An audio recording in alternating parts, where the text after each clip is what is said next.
hindi na kasi nahigpit ito, yung original tornilyo niya. Pabili ako sa anak ko ng tornilyo mas mahaba, sobrang mahaba, no? Pabili rin ako ng washer.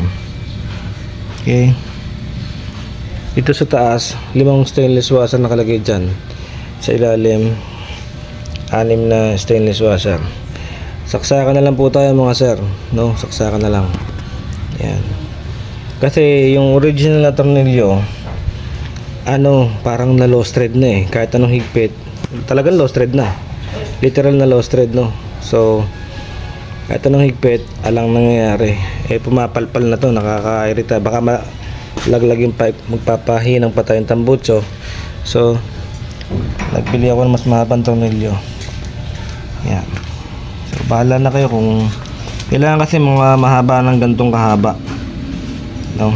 Kasi malalim pa yung butas eh. Yan sa loob, malalim pa.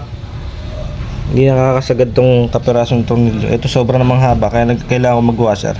So yun lang mga ka-MSI, Misol i125 M3, pwede po yan. Salamat po.